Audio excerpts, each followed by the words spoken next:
ವೀಕ್ಷಕರೇ ನಮಸ್ಕಾರ. Father Muller medical college ಮತ್ತು ಆಸ್ಪತ್ರೆ ಅರ್ಪಿಸುವಂತಹ ಆರೋಗ್ಯ ಕಿರಣ ವಿಶೇಷ ವೈದ್ಯಕೀಯ ಸಂವಾದ ಕಾರ್ಯಕ್ರಮಕ್ಕೆ ಸ್ವಾಗತ. ನಾನು ಗೌತಮ್ ಶೆಟ್ಟಿ. ಎಲ್ಲರಿಗೂ ತಿಳಿದಿರುವ ಹಾಗೆ ಆರೋಗ್ಯ ಕ್ಷೇತ್ರದಲ್ಲಿ ನಾನಾ ವೈದ್ಯಕೀಯ ವಿಭಾಗಗಳು ಸೇವೆಯನ್ನು ಸಲ್ಲಿಸ್ತಾ ಬರ್ತಾ ಇದೆ. ಅಂದರೆ ಮುಖ್ಯವಾಗಿ ಆಯುರ್ವೇದ ಇರ್ಬೋದು, ಅಲೋಪತಿ ಇರ್ಬೋದು, ಹೋಮಿಯೋಪತಿ ಇರ್ಬೋದು, ಹೀಗೆ ಅನೇಕ ವೈದ್ಯ ಪದ್ಧತಿಗಳ ಮೂಲಕ ಜನರಿಗೆ ಬರುವಂತಹ ಆರೋಗ್ಯ ಸಂಬಂಧಿ ಸಮಸ್ಯೆಗಳನ್ನು ನಿವಾರಿಸುವಂತಹ ಕೆಲಸಗಳನ್ನು ಮಾಡಲಾಗ್ತಾ ಇದೆ. ಪ್ರತಿಯೊಂದು ವಿಭಾಗವೂ ಕೂಡ ತನ್ನದೇ ಆದ ಒಂದು ಪ್ರಾಮುಖ್ಯತೆಯನ್ನು ಪಡೆದುಕೊಂಡಿದೆ ಅನ್ನುವಂಥದ್ದು ಕೂಡ ಗೊತ್ತಿರುವಂತಹ ವಿಚಾರ. ಈ ಪೈಕಿ ಹೋಮಿಯೋಪತಿಯ ವಿಚಾರಕ್ಕೆ ಬಂದರೆ, ಹೋಮಿಯೋಪತಿ ಅನ್ನುವಂಥದ್ದು ಒಂದು ಅತ್ಯಂತ ಸುರಕ್ಷಿತ ಮತ್ತು ಯಾವುದೇ ರೀತಿಯ ಅಡ್ಡ ಪರಿಣಾಮಗಳಿಲ್ಲದ ಒಂದು ಚಿಕಿತ್ಸೆಯನ್ನು ಕೊಡುವಂತಹ ಚಿಕಿತ್ಸಾ ವಿಧಾನ ಅಥವಾ ಒಂದು ವೈದ್ಯಕೀಯ ಪದ್ಧತಿ ಅನ್ನುವಂತಹ ಒಂದು ಹೆಗ್ಗಳಿಕೆಯನ್ನು ಪಡೆದುಕೊಂಡಿರುವಂಥದ್ದನ್ನು ನಾವೆಲ್ಲರೂ ಕೂಡ ಕೇಳಿರಬಹುದು. ಆ ಒಂದು ವಿಶೇಷವಾಗಿ ಹೋಮಿಯೋಪತಿಯ ಮತ್ತೊಂದು ವಿಶೇಷತೆ ಏನು ಅಂತ ಹೇಳಿದರೆ, ಪ್ರತಿಯೊಬ್ಬ ವ್ಯಕ್ತಿಯ ಒಂದು ದೇಹ ಪ್ರಕೃತಿಗೆ ಅನುಗುಣವಾಗಿ ಚಿಕಿತ್ಸೆಯನ್ನು ಕೊಡುವಂಥದ್ದು. ಆತನಿಗೆ ಬಂದಿರುವಂತಹ ಸಮಸ್ಯೆಗಳೇನು, ಆ ಸಮಸ್ಯೆಗೆ ಆತನ ದೇಹ ಯಾವ ರೀತಿಯಾಗಿ ಸ್ಪಂದಿಸುತ್ತೆ ಇತ್ಯಾದಿ ವಿಚಾರಗಳನ್ನು ತಿಳಿದುಕೊಂಡು ಪ್ರತಿಯೊಂದು ವ್ಯಕ್ತಿಗೂ ಕೂಡ ವಿಭಿನ್ನ ರೀತಿಯಲ್ಲಿ ತನ್ನದೇ ಆದ ರೀತಿಯಲ್ಲಿ ಒಂದು ಚಿಕಿತ್ಸೆಯನ್ನು ಕೊಡುವಂತಹ ವಿಚಾರಗಳು. ಅದರ ಜೊತೆಗೆ ಹೋಮಿಯೋಪತಿಯಲ್ಲಿ ಕೂಡ ಒಂದು ಚಿಕಿತ್ಸೆಯನ್ನು ಕೊಡುವಂತಹ ವಿಚಾರಕ್ಕೆ ಬಂದರೆ ಅಲ್ಲಿ ಅನೇಕ ವಿಚಾರಗಳಿದೆ. ಅಂದರೆ ಒಂದು ತತ್ವಗಳನ್ನು ಪಾಲನೆ ಮಾಡಲಾಗುತ್ತೆ, ಥಿಯರಿಗಳಿರುತ್ತೆ ಅನ್ನುವಂಥದ್ದು. ಆದರೆ ಅದೆಲ್ಲದರ ಬಗ್ಗೆ ಹೆಚ್ಚಿನವರಿಗೆ ಅರಿವಿಲ್ಲ. ಅಂದರೆ ಸಾಮಾನ್ಯವಾಗಿ ಕೇವಲ ಒಂದೆರಡು ತತ್ವಗಳ ಬಗ್ಗೆ ಅಥವಾ ಒಂದು ಪ್ರಿನ್ಸಿಪಲ್ನ ಬಗ್ಗೆ ಮಾತ್ರ ಅರಿವಿರುವಂಥದ್ದು. ಸೊ ಇವತ್ತಿನ ಸಂಚಿಕೆಯಲ್ಲಿ ಆ ಒಂದು ಹೋಮಿಯೋಪತಿ ಚಿಕಿತ್ಸಾ ಪದ್ಧತಿಯಲ್ಲಿ ಇರುವಂತಹ ಒಟ್ಟು ಪ್ರಿನ್ಸಿಪಲ್ಗಳೇನು, ಥಿಯರಿಗಳೇನು ಎಲ್ಲವನ್ನೂ ಕೂಡ ನಿಮ್ಮ ಮುಂದೆ ತಿಳಿಸಿಕೊಡುವಂತಹ ಪ್ರಯತ್ನಗಳನ್ನು ಮಾಡ್ತಾ ಇದ್ದೇವೆ. ಸೊ ಈ ಒಂದು ವಿಚಾರದ ಬಗ್ಗೆ ಮಾಹಿತಿಯನ್ನು ಹಂಚಿಕೊಳ್ಳೋದಿಕ್ಕೆ ಬಹಳ ಅನುಭವಿ ಹಿರಿಯ ವೈದ್ಯರು ನಮ್ಮ ಜೊತೆಗೆ ಇದ್ದಾರೆ. Father Muller homeopathy medical college ಮತ್ತು ಆಸ್ಪತ್ರೆಯ ಮೆಟೀರಿಯಾ ಮೆಡಿಕಾ ವಿಭಾಗದಲ್ಲಿ ಪ್ರೊಫೆಸರ್ ಆಗಿರುವಂತಹ ಡಾಕ್ಟರ್ ಶ್ರೀನಾಥ್ ರಾವ್ ಅವರು ಇವತ್ತು ನಮಗೆ ಮಾಹಿತಿಯನ್ನು ತಿಳಿಸಿಕೊಡ್ತಾ ಇದ್ದಾರೆ. 1988ರಿಂದ ಈ ಒಂದು ಕ್ಷೇತ್ರದಲ್ಲಿ ಇವರು ಸೇವೆಯನ್ನು ಸಲ್ಲಿಸ್ತಾ ಬರ್ತಾ ಇದ್ದಾರೆ. ಸೊ ಮೊದಲಿಗೆ ಅವರನ್ನು ಕಾರ್ಯಕ್ರಮಕ್ಕೆ ಸ್ವಾಗತಿಸೋಣ. ಡಾಕ್ಟರ್, ಕಾರ್ಯಕ್ರಮಕ್ಕೆ ಸ್ವಾಗತ. ನಮಸ್ಕಾರ. ನಮಸ್ಕಾರ. ಎಸ್ ಡಾಕ್ಟರ್, ಅಂದರೆ ಈಗಾಗಲೇ ನಾವು ಗಮನಿಸಿದ ಹಾಗೆ ಹೋಮಿಯೋಪತಿ ಅನ್ನುವಂಥದ್ದು ಕೂಡ ಒಂದು ಬಹಳ ವಿಸ್ತಾರವಾದ ಕ್ಷೇತ್ರ ವ್ಯಾಪ್ತಿಯನ್ನು ಹೊಂದಿರುವಂತಹ ಒಂದು ವೈದ್ಯಕೀಯ ಪದ್ಧತಿ. ಚಿಕಿತ್ಸೆಯನ್ನು ಕೊಡುವಂತಹ ವಿಚಾರಗಳಲ್ಲೂ ಕೂಡ ಅಷ್ಟೇ ವಿಭಿನ್ನತೆಯನ್ನು ನಾವು ಗಮನಿಸಬಹುದು. ಸೊ ಮುಖ್ಯವಾಗಿ ನಿಯಮಗಳಿದೆ, ಪ್ರಿನ್ಸಿಪಲ್ಸ್ ಇದೆ, ಥಿಯರಿಗಳಿದೆ. ಅದರ ಅನುಸಾರವಾಗಿ ಒಂದು ಚಿಕಿತ್ಸೆಯನ್ನು ಕೊಡುವಂತಹ ಒಂದು ವಿಚಾರ. ಸೊ ಮೊದಲನೆಯದಾಗಿ ಗಮನಿಸಿದರೆ, ಒಂದು ಜನರ ಒಂದು ಅರಿವಿಗೆ ಬಾರದೇ ಇರುವಂತಹ ಒಂದು ಪ್ರಿನ್ಸಿಪಲ್ಗಳ ಬಗ್ಗೆ ನಾವು ಮಾತನಾಡೋದಿದ್ರೆ ಯಾವುದೆಲ್ಲ ಅನ್ನುವಂಥ ಡಾಕ್ಟರ್? ಈಗ ಹೆಚ್ಚಿಗೆ ಜನರಿಗೆ ತಿಳಿದಿರುವಂಥದ್ದು ಪ್ರಿನ್ಸಿಪಲ್ ಅಂದರೆ ಲಾ ಆಫ್ ಸಿಮಿಲರ್ಸ್ ಅಂತ. ಲೈಕ್ಸ್ ಕ್ಯೂರ್ ಲೈಕ್ಸ್ ಅನ್ನುವಂಥದ್ದೊಂದು ಪ್ರಿನ್ಸಿಪಲ್. ಆದರೆ ಅದರಲ್ಲಿ 7 ಥರದ ಕಾರ್ಡಿನಲ್ ಪ್ರಿನ್ಸಿಪಲ್ಸ್ ಇವೆ. ಹೇಳಬೇಕಾದ್ರೆ ಮುಖ್ಯವಾಗಿ ಲಾ ಆಫ್ ಸಿಮಿಲರ್ಸ್ ಒಂದಾಯಿತು, law of simplex, law of minimum dose, 3 ಲಾಗಳು, ಮತ್ತು theory of chronic disease, theory of vital force, ಮತ್ತು 2 ಡಾಕ್ಟ್ರೈನ್ಸ್ ಇದೆ, doctrine of drug proving and dynamisation ಅಂತ. ಈ 7 ಬಗ್ಗೆ ಸ್ವಲ್ಪ ಕೂಲಂಕಷವಾಗಿ ಇವತ್ತು ನಾವು ಡಿಸ್ಕಸ್ ಮಾತನಾಡಬೇಕು. ಎಸ್, ಆ ಒಂದು 3 ಪ್ರಮುಖ ನಿಯಮಗಳ ಬಗ್ಗೆ ಮಾತನಾಡೋದಿದ್ರೆ, ಲಾಸ್ ಬಗ್ಗೆ ಮಾತನಾಡೋದಿದ್ರೆ ಯಾವುದೆಲ್ಲ ಅನ್ನುವಂಥ ಡಾಕ್ಟರ್? ಈಗ ಮೊಟ್ಟ ಮೊದಲಿಗೆ ನಾವು ಹೇಳಬೇಕಾದ್ರೆ ವಿ ಹ್ಯಾವ್ ಟು ರಿಕಾಲ್ ನಮ್ಮ ಜರ್ಮನ್ ಮೇಧಾವಿ ಸ್ಯಾಮ್ಯುಯಲ್ ಹನಿಮನ್ ನಾವು ನೆನೆಸ್ಕೊಳ್ಳೇಬೇಕು. ಯಾಕಂದರೆ ಈ ಜಗತ್ತಿಗೆ ಅವರು ಈ ಪ್ರಿನ್ಸಿಪಲ್ಸನ್ನು ಪ್ರತಿಪಾದಿಸಿದ್ರು. ಅಂದರೆ ಮೊಟ್ಟ ಮೊದಲಿಗೆ ಬೆಳಕಿಗೆ ಬಂದಿದ್ದ ಅವಾಗ. ಬೇಸಿಕಲಿ ಅವರು ಈ MD ಪ್ರೊಫೆಸರ್, ಅವರು MD ಮೆಡಿಸಿನ್ ಮಾಡಿದವರು. ಆದರೆ ಅವರಿಗೆ ಕೆಲವು ಕಾರಣದಿಂದ ಅವರಿಗೆ ಇದು ಸರಿ ಆಗಲಿಲ್ಲ, ಸೈಡ್ ಎಫೆಕ್ಟ್ಸ್ ಇರುತ್ತೆ ಹಾಗೆ ಅನ್ನುವಂಥದ್ದು. ಅದಕ್ಕೋಸ್ಕರ ಅವರು ಹಿ ಸ್ಟಾಪ್ಡ್ ಪ್ರಾಕ್ಟೀಸಿಂಗ್. ಆಮೇಲೆ ಕಲನ್ಸ್ ಮೆಟ್ರಮೆಡಿಕಾ ಅಂತ ಟ್ರಾನ್ಸ್ಲೇಟ್ ಮಾಡುವಾಗ ಅವರಿಗೆ ಹೋಮಿಯೋಪತಿ ಪ್ರಿನ್ಸಿಪಲ್ ಬಗ್ಗೆ, ಲೈಕ್ಸ್ ಕ್ಯೂರ್ ಲೈಕ್ಸ್ ಬಗ್ಗೆ ಅವರಿಗೆ ಅರಿವಾಗುತ್ತೆ. ಅದಾದ ನಂತರ ಅವರು ಅದನ್ನು ತಿಳ್ಕೊಂಡು ಅದನ್ನು ಜಗತ್ತಿಗೆ ಪರಿಚಯಿಸ್ತಾರೆ. ಯಾಕಂದರೆ 2 ರೀತಿಯಲ್ಲಿ ಟ್ರೀಟ್ಮೆಂಟ್ ಮಾಡ್ಬೋದು. ಆಪೋಸಿಟ್ ಆ್ಯಂಟಿಪತಿ ಆಗ್ಬೋದು, ಇಲ್ಲದೆ ಹೋದರೆ ಹೋಮಿಯೋಪತಿ ಆಗ್ಬೋದು. ಹೋಮಿಯೋಪತಿ ಆದರೆ ಪರ್ಮನೆಂಟ್ ಕ್ಯೂರ್ ಇರುತ್ತೆ ಅನ್ನುವಂಥದ್ದು ಒಂದು ತಿಳ್ಕೊಂಡು ಅವರು ಈ ಪ್ರಿನ್ಸಿಪಲನ್ನು ಪ್ರತಿಪಾದಿಸ್ತಾರೆ.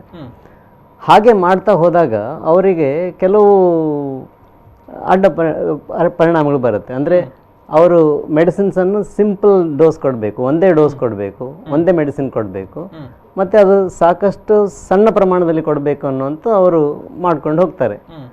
ಎಷ್ಟು ಸಣ್ಣ ಪ್ರಮಾಣ ಅಂದರೆ ಅದಕ್ಕೆ ಸೈಡ್ ಎಫೆಕ್ಟ್ಸ್ ಇರಬಾರ್ದು ಅನ್ನುವಂಥದ್ದು. ಇಫೆಕ್ಟ್ ಮಾತ್ರ ಇರಬೇಕು, ಸೈಡ್ ಎಫೆಕ್ಟ್ಸ್ ಇರಬಾರ್ದು ಅಂತ. ಹಾಗೆ ಒಂದಾದ್ಮೇಲೆ ಒಂದು ಅವರು ಪ್ರಿನ್ಸಿಪಲ್ಸನ್ನು ಮಾಡ್ತಾ ಬರ್ತಾರೆ. ಅವರ ಈ ಜರ್ನಿ ಕಂಟಿನ್ಯೂಸ್ ದೇರ್. ಆಯಿತಾ. ಹಾಗಿರುವಾಗ ಈ ಲಾ ಆಫ್ ಸಿಂಪ್ಲೆಕ್ಸ್ ಅಂದರೆ ಅದರಲ್ಲಿ ಒಂದೇ ಮೆಡಿಸಿನ್ ಕೊಡೋದು. ಯಾಕಂದರೆ ಏನು ಕೊಟ್ಟರೂ ಸಹ ಅದರದ್ದು ಇಫೆಕ್ಟ್ ಎಷ್ಟಿದೆ ಅದನ್ನು ನಾವು ಸರಿಪಡಿಸ್ಬೇಕು, ಹಾಗೆ ಸೈಡ್ ಎಫೆಕ್ಟ್ಸ್ ಆಗದಾಗೆ. ಆಮೇಲೆ ಇನ್ನೊಂದು ವಿಶೇಷವಾಗಿ ಹೋಮಿಯೋಪತಿ ಪ್ರಿನ್ಸಿಪಲ್ ಅಂತಂದರೆ ರೋಗಕ್ಕೆ ಅಲ್ಲ, ರೋಗಿಗೆ ಕೊಡುವಂಥದ್ದು. ಯಾಕಂದರೆ ಪ್ರತಿಯೊಬ್ಬರು ಮನಸ್ಥಿತಿ ಮತ್ತು ದೈಹಿಕ ಸ್ಥಿತಿ ಅದನ್ನು ನೋಡಿಕೊಂಡು ಅದರ ಮೇಲೆ ನಾವು ಮೆಡಿಸಿನ್ ಕೊಡ್ತೇವೆ. ಹಾಗೆ ಲಾ ಆಫ್ ಸಿಮಿಲರ್ಸ್ ಅಂತ ಎಲ್ರಿಗೂ ಒಂದೇ ರೀತಿ ಇರೋದಿಲ್ಲ. ಒಂದು ಚಳಿ ಜ್ವರ ಬಂದರೆ ಅವರಿಗೆ ಕೆಲವರಿಗೆ ಫ್ಯಾನ್ ಬೇಡ ಆಗುತ್ತೆ, ಕೆಲವರಿಗೆ ಫ್ಯಾನ್ ಬೇಕಾಗುತ್ತೆ, ಕೆಲವರಿಗೆ ದಾಹ ಆಗುತ್ತೆ, ಕೆಲವರು ದಾಹ ಆಗೋದಿಲ್ಲ. ಅದ್ರ ಪ್ರಕಾರ ನೋಡಿಕೊಂಡು ನಾವು ಅದಕ್ಕೋಸ್ಕರ ಹೋಮಿಯೋಪತಿಕ್ ಡಾಕ್ಟರ್ ಹತ್ರ ಹೋದಾಗ ಕೆಲವು ವಿಷಯಗಳ ಬಗ್ಗೆ ನಿಮಗೆ ಕೇಳಿ ಮತ್ತೆ ಅವರು ಯಾವ ಔಷಧಿ ಕೊಡಬೇಕನ್ನೋದು ನಿರ್ಧರಿಸ್ತಾರೆ. ಬಹುಶಃ ಆ ಸಂದರ್ಭದಲ್ಲಿ ಒಬ್ಬ ಹೋಮಿಯೋಪತಿ ವೈದ್ಯನ ಬಳಿ ರೋಗಿ ಹೋದಾಗ ವಿಸ್ತೃತವಾದ ಒಂದು ಮಾಹಿತಿಯನ್ನು, ಅಂದ್ರೆ ಬಹುಶಃ ರೋಗಿಯ ಒಂದು ಹಿಸ್ಟರಿಯನ್ನೇ ತೆಗೆದುಕೊಳ್ಳುವಂತ ವಿಚಾರವನ್ನು ನಾವು ಗಮನಿಸಬಹುದು. ಬಹುಶಃ ಅದೆಲ್ಲವೂ ಕೂಡ ಇದೇ ಕಾರಣ. ಹೌದೌದು. ಯಾಕಂದ್ರೆ ಹನಿಮನ್ರು ಯಾವಾಗ ಟ್ರೀಟ್ ಮಾಡ್ತಾ ಹೋದ್ರು ಕೆಲವು ಅಲ್ಪಕಾಲಿಕ ತೊಂದರೆಗಳಿದ್ದು, ಕೆಲವು ದೀರ್ಘಕಾಲಿಕ ತೊಂದರೆಗಳಿವೆ. ಅದಕ್ಕಾಗಿ ಅವರು ಥಿಯರಿ ಆಫ್ ಕ್ರಾನಿಕ್ ಡಿಸೀಸ್ ಅಂತ ಬಂತು. ಅದರಲ್ಲಿ ಯಾಕೆ ಡಿಸೀಸಸ್ ಮತ್ತೆ ಮರುಕಳಿಸ್ತಾ ಇದೆ ಅನ್ನೋದು ನೋಡಿಕೊಂಡಾಗ ಅದರಲ್ಲಿ ಮೇಂಟೈನಿಂಗ್ ಕಾಸ್ ಇರುತ್ತೆ, ಯಾವುದಾದ್ರು ಒಂದು ಕಾರಣದಿಂದ ಇರುತ್ತೆ. ಈಗ ಒಬ್ಬ ಪೇಂಟರ್ ಇರ್ತಾನೆ, ಅವನು ಈ vets is brush with the mouth, ಅದರಲ್ಲಿ ಇಂಡಿಯನ್ ಇಂಕ್ ಇರುತ್ತೆ, ಅದು ಅವನಿಗೆ ಕಾನ್ಸ್ಟಿಪೇಷನ್ ಡೆವಲಪ್ ಆಗುತ್ತೆ. ಅದರಿಂದ ಈಗ ಅದನ್ನು ತಿಳ್ಕೊಂಡು ಈ ಕಾರಣ ಇರೋದ್ರಿಂದ ಅವನಿಗೆ ಏನು ಟ್ರೀಟ್ಮೆಂಟ್ ಕೊಟ್ಟರು ಕಡಿಮೆ ಆಗೋದಿಲ್ಲ. ಅದನ್ನು ಬಿಡಿಸಿದ ನಂತರ ಅವರು ಅದು ಸ್ಪಾಂಜ್ ಯೂಸ್ ಮಾಡಿ ಮತ್ತೆ ಅದನ್ನು ಯೂಸ್ ಮಾಡ್ಬೋದು ಅನ್ನೋಂಥದ್ದು ಅವನಿಗೆ ಒಂದು ಸಲಹೆ ಕೊಟ್ಟು ಅವರ ಟ್ರೀಟ್ಮೆಂಟು ಕಂಟಿನ್ಯೂ ಆಯಿತು. ಆಮೇಲೆ ಇನ್ನೂ ಕೆಲವು ದೀರ್ಘಕಾಲಿಕ ಆನುವಂಶೀಯವಾಗಿ ಬರುವಂಥದ್ದು ಕೆಲವು ಕಾಯಿಲೆಗಳಿರುತ್ತೆ, chronic disease, theory of chronic disease ಅಂತ. ಅಂದರೆ ನಮ್ಮಲ್ಲಿ ಒಂದು 3 ದೋಷಗಳು, ಈಗ ತ್ರಿದೋಷ ಅಂತ ಹೇಳ್ತಾರಲ್ಲ ಆಯುರ್ವೇದದಲ್ಲಿ, ಹಾಗೆ ಹೋಮಿಯೋಪತಿಯಲ್ಲಿ ಸೋರಾ, ಸಿಫಿಲಿಸ್, ಸೈಕೋಸಿಸ್ ಅಂತಂದು ಕೆಲವು ವೆನೇರಿಯಲ್, ನಾನ್ ವೆನೇರಿಯಲ್ ಮಯಾಸಮ್ಸ್ ಅಂತ ಇರುತ್ತೆ. ಅದು ಕಾರಣ ಅಂತಂದು. ಯಾಕಂದರೆ ಈಗ ಕೆಲವರಿಗೆ ಡಯಾಬಿಟಿಸ್ ಇರುತ್ತೆ, ಹೈಪರ್ ಟೆನ್ಷನ್ ಇರುತ್ತೆ, ಹೀಗೆ ಕೆಲವು ಆನುವಂಶಿಕ ಬರುವಂಥ ಕೆಲವು ಕಾಯಿಲೆಗಳಿಗೆ ಹೋಮಿಯೋಪತಿಯಲ್ಲಿ ಸಹ ಟ್ರೀಟ್ಮೆಂಟ್ ಇರುತ್ತೆ. ಅದನ್ನೇ root cause has to be removed. ಈಗ ಬರಬೇಕು ಕಾರಣ ಸಹ ಹಾಗೆ ನಮ್ಮಲ್ಲಿ ಇರ್ಬೋದು, ಆದರೆ ಬರಬೇಕಾದ್ರೆ ಅದಕ್ಕೆ ಕೆಲವು ಸರ್ಕಮ್ಸ್ಟೆನ್ಸ್, ಡಿಸೀಸಸ್ ಮಲ್ಟಿಫ್ಯಾಕ್ಟರ್ ಅಂತ ಹೇಳ್ತಾರೆ. ಬೇರೆ ಬೇರೆ ಕಾರಣಗಳಿಂದ ಡಿಸೀಸ್ ಬರುತ್ತೆ. ಒಳಗಿಂದ ಕಾರಣ ಇರ್ಬೋದು, ಹೊರಗಿಂದ ಕಾರಣ ಇರ್ಬೋದು, ಒಂದೇ ಕಾರಣದಿಂದ ಬರಲಿಕ್ಕಿಲ್ಲ. ಆದರೆ 2-3 ಕಾರಣಗಳು ಒಟ್ಟಿಗೆ ಬಂದಾಗ ಅದು ಮೇಲೆ ತೋರ್ಕೊಳ್ಳುತ್ತೆ, ಗೋಚರ ಆಗುತ್ತೆ. ಅದಕ್ಕೆ ಬೇಕಾದ ಹಾಗೆ ಅದನ್ನ ನೋಡಿಕೊಂಡು ಯಾವ ಕಾರಣದಿಂದ ಬಂದಿದೆ ಅನ್ನುವಂಥದ್ದನ್ನು ನೋಡಿಕೊಂಡು ಚಿಕಿತ್ಸೆ ಕೊಡುವ ಪದ್ಧತಿ ಇಲ್ಲಿ. ಈಗ ನಾವು ಇನ್ನೊಂದು ವಿಷಯ ಹೇಳಬೇಕಾದ್ರೆ ಈ ಥಿಯರಿ ಆಫ್ ವೈಟಲ್ ಫೋರ್ಸ್ ಅಂತ ಹೇಳ್ತೇವೆ. ವೈಟಲ್ ಫೋರ್ಸ್ ಅಂದರೆ ನಮ್ಮಲ್ಲಿ ಒಂದು ವಿಶೇಷವಾದ ಚೇತನಾ ಶಕ್ತಿ ಇರುತ್ತೆ. ಅದರಲ್ಲಿ ಏನಂದರೆ ನಾವು ಹೆಲ್ತಲ್ಲಿ ಇರುವಾಗ health is a state of complete mental, physical and social well being ಅಂತ ಹೇಳ್ತೇವೆ. ಹೋಮಿಯೋಪತಿಯಲ್ಲಿ ವೈಟಲ್ ಫೋರ್ಸ್ ಹೇಳಬೇಕಾದ್ರೆ ವೈಟಲ್ ಫೋರ್ಸ್ ಇನ್ ಹೆಲ್ತ್ ಅಂದರೆ it rules with unbounded sway as regard to both sensation and functions, so that reason gifted mind can freely employ for higher purpose of existence ಅಂತ. ನೋಡಿ ಎಷ್ಟು ಒಳ್ಳೆ ರೀತಿಯಲ್ಲಿ vital force ಬಗ್ಗೆ ಇದು ಕೊಟ್ಟಿದ್ದಾರೆ. ಆಮೇಲೆ ಇನ್ನೊಂದು ವಿಷಯ ಅಂದರೆ ನಮ್ಮಲ್ಲಿ ಒಳಗೆ ಡಿಸೀಸ್ ಇದ್ರೂ ಸಹ ವೈಟಲ್ ಫೋರ್ಸ್ ಅದನ್ನು ಹೊರಗೆ ತರುತ್ತೆ. ಈಗ ನೋಡಿ ನಮ್ಮಲ್ಲಿ ನೋವು ಬರದೇ ಇದ್ರೆ ಡಾಕ್ಟರ್ ಹತ್ರ ಹೋಗೋದಿಲ್ಲ ನಾವು, ಸರಿ ಅಲ್ವಾ? ಈ ನೋವು ಬರೋವರೆಗೆ, ಅದು ನೋವು ಬರಬೇಕಾದ್ರೆ ಅದನ್ನು ಆ ಥರ ಮಾಡಿ ಡಾಕ್ಟರ್ ಹತ್ರ ಕಳಿಸುವಂಥ ಒಂದು ಪ್ರಚೋದನೆ ವೈಟಲ್ ಫೋರ್ಸಿಂದ ಆಗುತ್ತೆ. ಅಂದರೆ ಹೆಲ್ತಲ್ಲಿ ಒಂದು ರೀತಿ, ಆಮೇಲೆ ಡಿಸೀಸಲ್ಲಿ ಒಂದು ರೀತಿ ಇರುತ್ತೆ, ಮತ್ತು ಕ್ಯೂರಲ್ಲಿ ಸಹ ವೈಟಲ್ ಫೋರ್ಸ್ ರೋಲ್ ಇದ್ದೇ ಇರುತ್ತೆ ಅಂತ, ಸರಿ ಅಲ್ಲ? ಹಾಗೆ ಡಾಕ್ಟ್ರಿಗೆ ಪರಿಚಯಿಸಬೇಕಾದ್ರೆ ಎಲ್ಲ ಸಿಂಪ್ಟಮ್ಸ್ ಬರಬೇಕು. ಈ ಕೆಲವರಿಗೆ ಒಳಗೆ ಇರುತ್ತೆ ಆದರೆ ಹೊರಗಡೆ ಗೊತ್ತಾಗೋದಿಲ್ಲ. ಆದರೆ ವೈಟಲ್ ಫೋರ್ಸ್ ಒಳ್ಳೆ ಇದ್ದರೆ ನಮಗೆ ಏನು ಆಗ್ತಾ ಇದೆ, ಏನು ಸಂಕಟ ಆಗ್ತಾ ಇದೆ ಅದ್ರ ಬಗ್ಗೆ ತಿಳಿಸ್ಕೊಡುವಂಥದ್ದು ಒಂದು ಚೇತನ ವೈಟಲ್ ಫೋರ್ಸ್. ಅದ್ರ ಬಗ್ಗೆ ಥಿಯರಿ ಆಫ್ ವೈಟಲ್ ಫೋರ್ಸ್ ಅಂತ ಚೆನ್ನಾಗಿ ಅವರು ಅದ್ರ ಬಗ್ಗೆ ತಿಳಿಸಿಕೊಟ್ಟಿದ್ದಾರೆ. ಅದನ್ನೇ ನಾವು ನಮ್ಮ ಪ್ರಾಕ್ಟೀಸಲ್ಲಿ ಯೂಸ್ ಮಾಡ್ತೇವೆ. ಅದು ಕೂಡ ಈ ಒಂದು ಚಿಕಿತ್ಸೆಯ ಸಂದರ್ಭದಲ್ಲಿ ಬಹಳಷ್ಟು ದೊಡ್ಡ ಪಾತ್ರವನ್ನು ವಹಿಸುತ್ತೆ. ಹೌದು.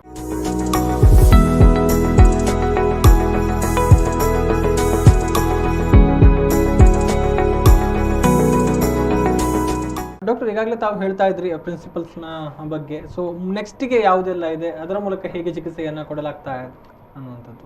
ಈಗ ನಾ ಹೇಳಿದೆ ಅಲ್ಲ, ಈಗ ವಿಶೇಷ ರೀತಿಯಿಂದ ಮೆಡಿಸಿನ್ಸನ್ನು ತಯಾರಿಸಲಾಗುತ್ತೆ. ಅದು doctrine of drug proving and doctrine of drug dynamisation ಅಂತ. ಡ್ರಗ್ ಪ್ರೂವಿಂಗಲ್ಲಿ ನಾವು ಯಾವ ಮೆಡಿಸಿನನ್ನು ಮುಂಚೆನೇ ಅದನ್ನು ನಿರ್ಧರಿಸುತ್ತೇವೆ. ಅಂದರೆ ಹೆಲ್ದಿ ಪರ್ಸನ್ನಿಗೆ ಕೊಟ್ಟು ಅವರಲ್ಲಿ ಬರುವಂಥ ಸಿಂಪ್ಟಮ್ಸನ್ನು ಸಿಮಿಲಿಯಾ ಸಿಮಿಲಿಬಸ್ ಕ್ಯೂರ್ ಅಂತ ಒಂದು ಯಾವ ಮೆಡಿಸಿನ್ನು ರೋಗ ಲಕ್ಷಣಗಳನ್ನು ಕೊಡುತ್ತೆ ಅದೇ ಮೆಡಿಸಿನ್ನು ರೋಗಿಗಳಿಗೆ ಕೊಡಲಾಗುತ್ತೆ. ಅಂದರೆ ಇದು ಪೂರ್ವ ನಿರ್ಧಾರಿತ. ಇದ್ರ ಬಗ್ಗೆ ಎಲ್ಲ ನಮ್ಮ ಮೆಟೀರಿಯಲ್ ಮೆಡಿಕಾ ಅಂತ ಅದರಲ್ಲೆಲ್ಲ ಈ ಪ್ರತಿಯೊಂದು ಮೆಡಿಸಿನ್ ಬಗ್ಗೆ ಹೇಳ್ತಾರೆ. ಈಗ ಬೇರೆ ಬೇರೆ ಮೆಡಿಸಿನ್ಗಳಿದೆ, ಆರ್ಸೆನಿಕ್ ಆಲ್ಬಮ್ ಇರ್ಬೋದು, ಅಥವಾ ಫಾಸ್ಫರಸ್ ಇರ್ಬೋದು, ಲೈಕೋಪೋಡಿಯಮ್ ಇರ್ಬೋದು. ಹಾಗೆ ಒಂದು ವ್ಯಕ್ತಿ ವಿಶೇಷವಾದಂಥ ಮೆಡಿಸಿನ್ಗಳು, ಅಂದರೆ ಆ ಮೆಡಿಸಿನನ್ನು ನಾವು ರೋಗಿಗಳಿಗೆ ನಿರ್ಧರಿಸಿ ಕೊಡ್ತೇವೆ. ಈಗ ಜ್ವರ ಬಂದರೆ ಎಲ್ರಿಗೆ ನಾವು ಹೇಳಿದೆವಲ್ಲ, ಆರ್ಸೆನಿಕ್ ಹಾಲು ಕೊಡಬೇಕಾದ್ರೆ ಅದರಲ್ಲಿ ವಿಶೇಷವಾದಂಥ ಒಂದು ದಾಹ ಇರುತ್ತೆ. ಅಂದರೆ ಕೆಲವರು ನೋಡಿರ್ಬೋದು, ಸ್ವಲ್ಪ ಸ್ವಲ್ಪನೇ ನೀರು ಕುಡಿತಾರೆ, ಕೆಲವರು ಗ್ಲಾಸ್ ಗಟ್ಟಲೆ ನೀರು ಕುಡಿತಾರೆ. ಗ್ಲಾಸ್ ಗಟ್ಟಲೆ ಕೊಡೋರಿಗೆ ಬೇರೆ ಮೆಡಿಸಿನ್ ಕೊಡ್ತೇವೆ, ಆದರೆ ಸ್ವಲ್ಪ ಸ್ವಲ್ಪ ಕುಡಿಯೋರಿಗೆ ಅವರಿಗೆ ಆರ್ಸೆನಿಕ್ ಆಲ್ಬಮ್ ಅಂತ ಒಂದು ಮೆಡಿಸಿನ್ ಕೊಡ್ತೇವೆ. ಹಾಗೆ ರೋಗ ಲಕ್ಷಣಕ್ಕೆ ಯಾವ ರೀತಿ ಇದು ನಿರ್ಧರಿಸ್ತೇವೆ ಅದರ ಪ್ರಕಾರ ಈ ಮೆಡಿಸಿನನ್ನು ನಾವು ರೋಗಿಗಳಿಗೆ ಕೊಡ್ತೇವೆ. ಆಮೇಲೆ ಇನ್ನೊಂದು ವಿಷಯ, ಆದರೆ ಪ್ರಮಾಣ ಇರಬೇಕು, ಎಲ್ರಿಗೂ ಒಂದೇ ರೀತಿ ಆಗೋದಿಲ್ಲ.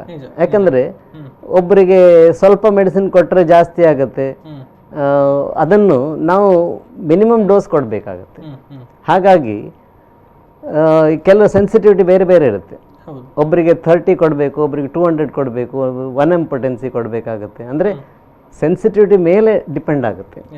ಅದರ ಪ್ರಕಾರ ನಾವು ನಿರ್ಧರಿಸೋದು ಹೇಗೆ, ಡಾಕ್ಟರ್ ಡ್ರಗ್ ಡೈನಮೈಸೇಷನ್ ಅಂತ. ಈ ಮೆಡಿಸಿನನ್ನು ವಿಶೇಷ ರೀತಿಯಿಂದ ಒಂದು ತಯಾರಿಕೆ ಆಗುತ್ತೆ, where medicine are reduce to physical solubility and to arouse therapeutic activity ಅಂತ.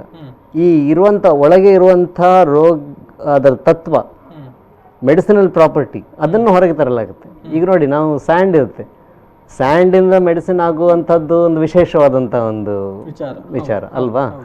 ಹಾಗೆ ಅದರಲ್ಲಿ ಇರುವಂಥ ಉಪ್ಪು ಸಹ ಯೂಸ್ ಮಾಡ್ತೇವೆ ನಾವು. ಉಪ್ಪಿಂದ ಈಗ ನಾವು, ಆಮೇಲೆ ಈ ಹನಿ ಬೀಯಿಂದ, ಅದರ ಪಾಯ್ಸನ್ನಿಂದ, ಜೇನುನೊಣದಿಂದ, ಹಾಗೆ ವಿಶೇಷವಾಗಿ ತಯಾರಿಸಿದಂಥ ಬೇರೆ ಬೇರೆ ಸೋರ್ಸಸ್ಸಿಂದ ನಾವು ಮೆಡಿಸಿನ್ ತಯಾರು ಮಾಡ್ತೇವೆ. ಆಮೇಲೆ ಯಾವ ಪರ್ಸನ್ಗೆ ಅದು ಸೂಟ್ ಆಗುತ್ತೆ ಅವರಿಗೆ ಕೊಡಲಾಗುತ್ತೆ. ನಾವು ಹೇಳ್ಬೋದು, ಈಗ ನೋಡಿ ಜೇನುನೊಣ ಇರ್ಬೋದು, ಜೇನುನೊಣ ಒಂದು ವೇಳೆ ನೀವು ಅದರ ಬಗ್ಗೆ ಅಧ್ಯಯನ ಮಾಡಿದರೆ ರೋಗಗಳಿಗೆ ಕೆಲವೊಂದು ವಿಶೇಷವಾದಂಥ ಪರಿಸ್ಥಿತಿಯಲ್ಲಿ ಅವರ ಮನಸ್ಥಿತಿ ಸಹ ಅದೇ ಥರ ಅವರು ಬಿಹೇವ್ ಮಾಡ್ತಾರೆ. ನಿಮಗೆ ಅನಿಸಿರ್ಬೋದು, ಇದು ವಿಚಿತ್ರ ಅನಿಸ್ಬೋದು, ಡಾಕ್ಟ್ರೈನ್ ಅಂತ ಹೇಳ್ತೇವೆ ನಾವು. ಅಂದರೆ ಈ ಹನಿ ಬೀ ಹೇಳ್ತವೆ, ಅದರ ಲಕ್ಷಣಗಳು ಮನುಷ್ಯನಲ್ಲಿ ಸಹ ಕಾಣುತ್ತೆ, ಈ ಹಾವಿನ ಲಕ್ಷಣಗಳು ಮನುಷ್ಯನಲ್ಲಿರುತ್ತೆ, ಸರಿ ಇಲ್ಲ? ಹಾಗಿರುವಾಗ ಆ ಸಂದರ್ಭದಲ್ಲಿ ಬೇಕಾದಂಥ ಕೆಲವು ಮೆಡಿಸಿನನ್ನು ನಾವು ಕೊಡಬೇಕಾಗತ್ತೆ, ಸರಿ ಇಲ್ಲ? ಅದೇ ರೀತಿ ಮಿನರಲ್ಸ್ ಸಹ ಅಷ್ಟೇ, ಸರಿ ಇಲ್ಲ? ಮರ್ಕ್ಯೂರಿಯಸ್ ಅಂತಿದೆ, ಅರ್ಜೆಂಟಮ್ ಅಂತಿದೆ, ಸರಿ ಇಲ್ವಾ?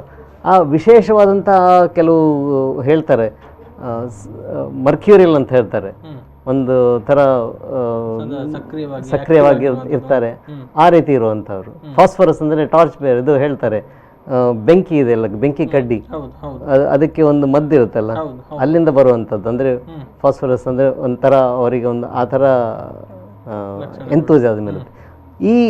ಈ ಎಲ್ಲ ಲಕ್ಷಣ ನೋಡಿಕೊಂಡು ಅದನ್ನು ರೋಗಿಗೆ ನಾವು ಕೊಡ್ತೇವೆ.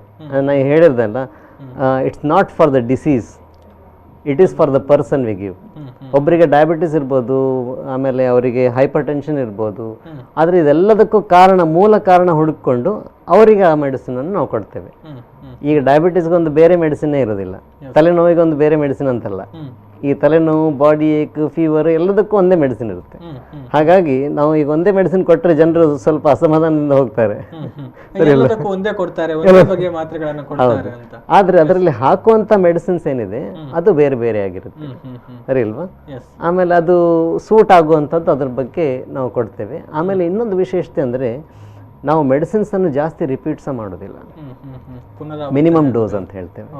ಈಗ ನೋಡಿ, ಯಾವುದೇ ಇದಾದರೂ ಸಹ ಬರೀ ಸ್ಟಿಮ್ಯುಲೇಟ್ ಮಾಡಿದ್ರೆ ಸಾಕು, ಅದಕ್ಕೆ ರಿಪೀಟೆಡ್ಲಿ ಹೊಡೆಯುವಂಥ ಅವಶ್ಯಕತೆ ಇಲ್ಲ, ಸರಿ ಅಲ್ವಾ?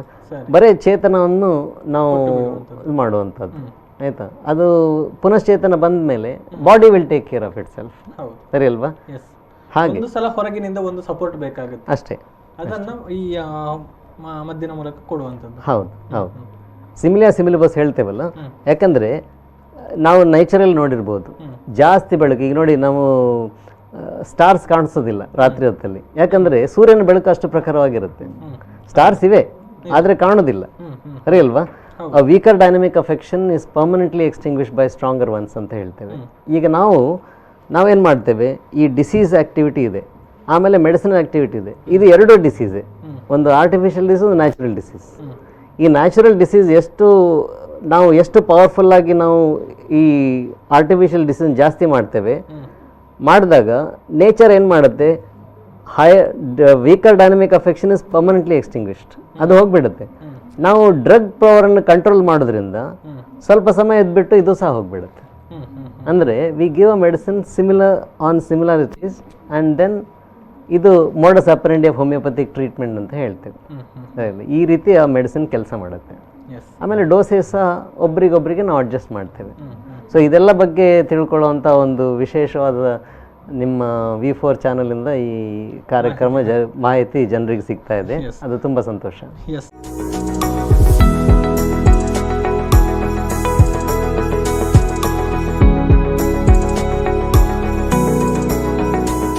ಬಹುಶಃ ಅನೇಕ ಇಂಟ್ರೆಸ್ಟಿಂಗ್ ವಿಚಾರಗಳನ್ನು ನಾವು ತಿಳಿದುಕೊಳ್ತಾ ಇದ್ದೇವೆ. ಒಂದು ಹೋಮಿಯೋಪತಿಯ ಮೂಲಕ ಹೇಗೆ ಒಬ್ಬ ಮನುಷ್ಯನಿಗೆ ಚಿಕಿತ್ಸೆಯನ್ನು ಕೊಡಲಾಗ್ತಾ ಇದೆ ಅಂದರೆ, ಬಹುಶಃ ಎಲ್ಲರೂ ಅಂದುಕೊಂಡಿರಬಹುದು ಹೋಮಿಯೋಪತಿಯಲ್ಲಿ ಎಲ್ಲದಕ್ಕೂ ಕೂಡ ಒಂದೇ ಬಗೆಯ ಸಣ್ಣ ಸಣ್ಣ ಗುಳಿಗೆಗಳನ್ನು ಕೊಡ್ತಾರೆ ಅಥವಾ ಒಂದೇ ಬಗೆಯ ದ್ರವರೂಪದ ಔಷಧಿಯನ್ನು ಕೊಡ್ತಾರೆ, ಇದರಿಂದ ಹೇಗೆ ಎಲ್ಲ ಬಗೆಯ ಕಾಯಿಲೆಗಳು ದೂರ ಆಗೋದಕ್ಕೆ ಸಾಧ್ಯ ಅನ್ನುವಂಥದ್ದು. ಆದರೆ ಅದಕ್ಕೆ ಹಾಕುವಂತಹ ಔಷಧಿಗಳು ಬೇರೆ ಬೇರೆ ಇರುತ್ತೆ. ಅಂದರೆ ಮಿನಿಮಮ್ ಡೋಸೇಜನ್ನು, ಅಂದರೆ ಆ ಒಬ್ಬ ವ್ಯಕ್ತಿಯ ದೇಹಕ್ಕೆ ಇನ್ಯಾವುದೇ ಅಡ್ಡ ಪರಿಣಾಮಗಳು ಉಂಟಾಗಬಾರ್ದು ಅನ್ನುವಂಥ ಕಾರಣಕ್ಕಾಗಿ ಆ ವ್ಯಕ್ತಿಯ ಒಂದು ದೇಹ ಪ್ರಕೃತಿಯನ್ನು ಗಮನಿಸಿ ಎಷ್ಟು ಬೇಕು, ಯಾವ ಪ್ರಮಾಣದಲ್ಲಿ ಬೇಕು ಅನ್ನುವಂಥದ್ದನ್ನು ನಿಗದಿಪಡಿಸಿ ಆತನಿಗೆ ಚಿಕಿತ್ಸೆಯನ್ನು ಕೊಡಲಾಗುತ್ತೆ ಅನ್ನುವಂಥದ್ದು. ಅದರ ಜೊತೆಗೆ ಪ್ರತಿಯೊಂದು ವಿಭಾಗದಲ್ಲಿ, ಅಂದರೆ ಸಾಮಾನ್ಯವಾಗಿ ನಾವು ಗಮನಿಸಿದರೆ ರೋಗಕ್ಕೆ ಅಥವಾ ಸಮಸ್ಯೆಗೆ ಒಂದು ಪರಿಹಾರವನ್ನು ಕೊಡುವಂಥದ್ದು, ಆದರೆ ಇಲ್ಲಿ ಮೂಲ ಏನು ಅನ್ನುವಂಥದ್ದನ್ನು ನೋಡಿಕೊಂಡು ಆ ರೋಗಿಗೆ ಒಂದು ಚಿಕಿತ್ಸೆಯನ್ನು ಕೊಡುವಂಥದ್ದು. ಅದರ ಜೊತೆಗೆ ಆತನಲ್ಲಿರುವಂಥ ಒಂದು ಶಕ್ತಿಗೆ ಒಂದು ಪುನಶ್ಚೇತನ ಕೊಡುವ ಹಾಗೆ ಎಷ್ಟು ಬೇಕೋ ಅಷ್ಟೇ ಪ್ರಮಾಣದಲ್ಲಿ ಔಷಧಿಯನ್ನು ಕೊಡುವಂಥ ವಿಚಾರಗಳನ್ನು ನಾವು ಗಮನಿಸಬಹುದು. ಬಹುಶಃ ಇದೆಲ್ಲವೂ ಕೂಡ ನಾವು ಅಷ್ಟಾಗಿ ಅರಿತುಕೊಂಡಿರೋದು ಅಥವಾ ಯಾರ ಅರಿವಿಗೂ ಕೂಡ ಬಾರದೇ ಇರುವಂತಹ ಒಂದು ವಿಚಾರ ಅನ್ನುವಂಥದ್ದು. ಸೊ ಮತ್ತಷ್ಟು ಪ್ರಶ್ನೆಗಳಿದೆ. ಡಾಕ್ಟರನ್ನು ಮತ್ತೊಮ್ಮೆ ಕಾರ್ಯಕ್ರಮಕ್ಕೆ ಸ್ವಾಗತಿಸ್ತಾ ಇದ್ದೇನೆ. ಡಾಕ್ಟರ್, ಇಲ್ಲಿ ಮತ್ತೊಂದು ವಿಚಾರವನ್ನು ನಾವು ಗಮನಿಸಿದರೆ, ಹೋಮಿಯೋಪತಿಗೆ ಮತ್ತೆ ಇತರ ಒಂದು ವೈದ್ಯಕೀಯ ಪದ್ಧತಿಗಳಿಗೆ ಗಮನಿಸಿದರೆ ಸಾಮಾನ್ಯವಾಗಿ ಯಾವ ವ್ಯತ್ಯಾಸಗಳನ್ನು ಗಮನಿಸಬಹುದು? ಒಂದು, ನಾವು ಹೊರಗಿನಿಂದ ಅಥವಾ ಒಂದು ಸಾಮಾನ್ಯರು ಅರಿತುಕೊಳ್ಳುವ ಹಾಗೆ ಒಂದೇ ಬಗೆಯ ಔಷಧಿಯನ್ನು ಹೋಮಿಯೋಪತಿಯಲ್ಲಿ ಕೊಡ್ತಾರೆ ಅನ್ನುವಂಥದ್ದು. ಅದನ್ನು ಹೊರತುಪಡಿಸಿದರೆ ಬೇರೆ ಏನೆಲ್ಲ ವ್ಯತ್ಯಾಸಗಳಿದೆ ಮತ್ತು ಅನುಕೂಲತೆಗಳಿದೆ ಅನ್ನುವಂಥದ್ದು? ಈಗ ಒಂದು ಹೇಳಬೇಕಾದ್ರೆ, ಈಗ ಚಿಕ್ಕ ಮಕ್ಕಳು ಮತ್ತು ವೃದ್ಧರು ಯಾರೇ ಆಗಲಿ ಬಹು ಸಂತೋಷದಿಂದ ತಗೊಳ್ತಾರೆ. ಯಾಕಂದರೆ ಇದರಲ್ಲಿ ಸಿಹಿ ಮಾತ್ರೆಗಳಿರುತ್ತೆ, ಆಮೇಲೆ ಎಲ್ರಿಗೂ ಇಷ್ಟವಾದಂಥ ಮಾತ್ರೆಗಳು, ಯಾಕಂದರೆ ತಗೊಳ್ಳೋ ಪ್ರಮಾಣ ಸಹ ಕಡಿಮೆನೇ ಇರುತ್ತೆ, ಸುಲಭ. ಹಾಗಾಗಿ ಈಗ ನೋಡಿ, ಜಾಸ್ತಿ ಔಷಧಿ ತಗೊಳ್ಳೋದಿರೋದಿಲ್ಲ, ಸರಿ ಅಲ್ವಾ? ಅಯ್ಯೋ ಇಷ್ಟೆಲ್ಲ ಮೆಡಿಸಿನ್ ಇದೆ, 10 ಮೆಡಿಸಿನ್ ತಗೊಳ್ಬೇಕು ಒಟ್ಟಿಗೆ, ಇದಕ್ಕೊಂದು ಅಂತ ಆ ಥರ ಇರೋದಿಲ್ಲ. ಒಂದೇ ಔಷಧಿ ತಗೊಳ್ಳಿಕ್ಕೆ ಇರುತ್ತೆ, ಸುಲಭವಾಗಿ ತಗೊಳ್ಬೋದು, ಆಯ್ತಲ್ವ? ಕೆಲವೊಂದು ಸಾರಿ ಇವನ್ ಇನ್ಹಲೇಷನ್ ಸಹ ಕೊಡ್ತೇವೆ. ಯಾಕಂದರೆ ಯಾರು ಮೂರ್ಛೆ ಹೋದವರಿಗೆ ನಾವು ಹೀಗೆ ಕೊಡ್ಲಿಕ್ಕೆ ಆಗೋದಿಲ್ಲ, ಇನ್ಹಲೇಷನ್ ಮೂಲಕ ಸಹ ಕೊಡ್ಬೋದು, ಸರಿ ಅಲ್ವಾ? ಆಮೇಲೆ ಬಾಯಲ್ಲಿ ಯೂಶಲಿ ನಾವು ಕೊಡುವಂಥದ್ದು oral this one rather than parenteral, ಅಂದರೆ ಈ ಇಂಟ್ರಾವೇನಸ್ ಅಂತ ಇರೋದಿಲ್ಲ ಜಾಸ್ತಿ.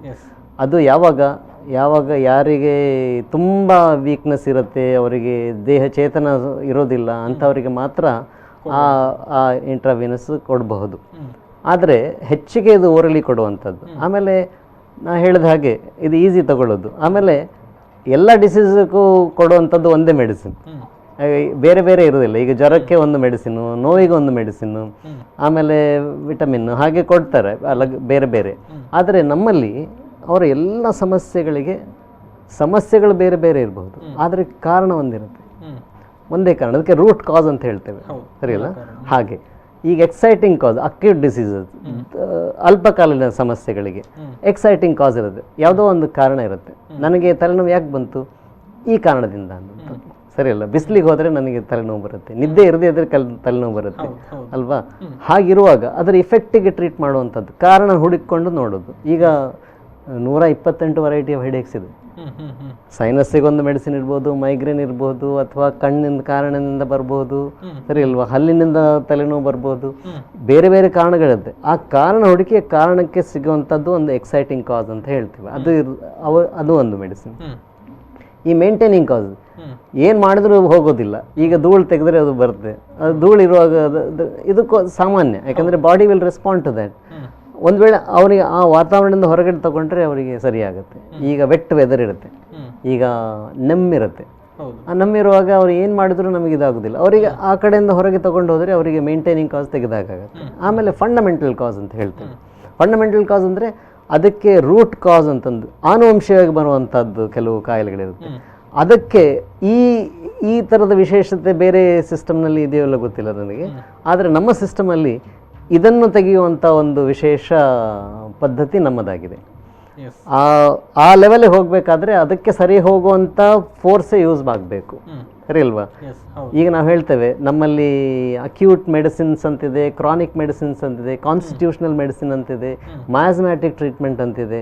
ಇದೆಲ್ಲ ನಾವು ಮಾಡಿ ಅದ ನಂತರ ಯಾವ ಪೊಟೆನ್ಸಿ ಸೂಟ್ ಆಗುತ್ತೆ ಅದಕ್ಕೆ ಇದು ಮಾಡ್ಬೋದು. ನಾವು ಹೇಳ್ತೇವೆ ಫಿಸಿಕಲಿ ಮಾತ್ರ ಅನುಕೂಲ ಆದರೆ ಲೋವರ್ ಪೊಟೆನ್ಸಿ ಇರುತ್ತೆ. ಇನ್ನೂ ಜಾಸ್ತಿ ಮೈಂಡ್ ಸಹ ಕವರ್ ಆದರೆ, ಅವರ ಇಮೋಷನ್ಸ್ ಸಹ ಕವರ್ ಆದರೆ ಅದಕ್ಕೆ ಸಿಗುವಂಥದ್ದು ಪೊಟೆನ್ಸಿ ಜಾಸ್ತಿ. ನಾವು ಹೇಳ್ತೇವೆ ನಮ್ಮಲ್ಲಿ ನಮ್ಮ ಕಾನ್ಫಿಡೆನ್ಸ್ ಜಾಸ್ತಿ ಆದ ಹಾಗೆ ನಾವು ಡೋಸೇಜ್ ಕಡಿಮೆ ಮಾಡ್ತೇವೆ, ಸರಿ ಇಲ್ಲ? ಅದು ಕೀ ಅಂತ ಹೇಳ್ತೇವೆ. ಎಲ್ಲದಕ್ಕೂ ಒಂದು ವೇಳೆ ನೀವು ಸ್ಟಿಮ್ಯುಲೇಟ್ ಮಾಡಿದ್ರೆ ಇದೆಲ್ಲ ಚೈನ್ ಆಫ್ ರಿಯಾಕ್ಷನ್ಸ್ ಎಲ್ಲ ಸ್ಟಾರ್ಟ್ ಆಗುತ್ತೆ, ಸರಿ ಇಲ್ಲ? ಬರೀ ಪ್ರಚೋದಿಸ್ಬೇಕಷ್ಟೇ. ಹಾಗೆ ಇದೊಂದು ವಿಶೇಷವಾದ ಸಿಸ್ಟಮ್, ಸರಿ ಅಲ್ವಾ? ಹೋಮಿಯೋಪತಿಯ ವಿಶೇಷ. ಹಾಗೆ ನೀವು ಪ್ರಶ್ನೆ ಕೇಳಿದ ನಂತರ ನನಗನ್ಸುತ್ತೆ ನಾವು ಎಲ್ಲ ಪಾರ್ಟನ್ನು ಕವರ್ ಮಾಡಿದ್ದೇವೆ. ಮಿನಿಮಮ್ ಡೋಸ್ ಆಯಿತು, ಪ್ರಿನ್ಸಿಪಲ್ಸ್ ಆಯಿತು, ಲಾ ಆಫ್ ಸಿಮಿಲರ್ಸ್ ಆಯಿತು, ಆಮೇಲೆ ಮಿನಿಮಮ್ ಡೋಸ್ ಆಯಿತು, ಒಂದೇ ಮೆಡಿಸಿನ್ ಕೊಡುವಂಥದ್ದಾಯಿತು, ಆಮೇಲೆ ಥಿಯರಿ ಆಫ್ ವೈಟಲ್ ಫೋರ್ಸ್ ಆಯಿತು, ಥಿಯರಿ ಆಫ್ ಕ್ರಾನಿಕ್ ಡಿಸೀಸ್ ಆಯಿತು, ಆಮೇಲೆ ಡಾಕ್ಟ್ರೈನ್ ಆಫ್ ಡ್ರಗ್ ಪ್ರೂವಿಂಗ್ ಆಯಿತು. ಯಾಕಂದರೆ ಇದು ಮನುಷ್ಯನಲ್ಲಿ ಫಸ್ಟ್ ಪ್ರೂವ್ ಮಾಡಿ ಆನಂತರ ಕ್ಲಿನಿಕಲ್ ಪ್ರೂವಿಂಗ್ ಅಂತ ಸಹ ಆಗುತ್ತೆ. ಅದನ್ನು ಸಹ ಮಾಡಿ ಇದೇ ಮೆಡಿಸಿನ್ ಅವ್ರಿಗೆ ಸೂಟ್ ಆಗುತ್ತೆ ಅನ್ನುವಂಥದ್ದು ದೃಢಪಡಿಸಿಕೊಂಡು ಪೊಟೆನ್ಸಿಯನ್ನು ಸಹ ನಾವು ಇದು ಮಾಡ್ತೇವೆ. ಡ್ರಗ್ ಡೈನಮೈಸೇಷನ್ ಅಂದರೆ ಅದರಲ್ಲಿ ವಿಶೇಷವಾದಂಥ ಪದ್ಧತಿ ಮೂಲಕ ಅದರ ಸೈಡ್ ಎಫೆಕ್ಟ್ಸನ್ನು ತೆಗೆದು ಓನ್ಲಿ ಬೇಕಾದ ಇಫೆಕ್ಟ್ ಮಾತ್ರ ನಾವು ಅದನ್ನು ಮೆಡಿಸಿನಲ್ಲಿರುವಂಥ ಒಂದು ವಿಶೇಷವಾದಂಥ ಸಿಸ್ಟಮನ್ನು ನಮಗೆ ಕೊಟ್ಟಿದ್ದಾರೆ.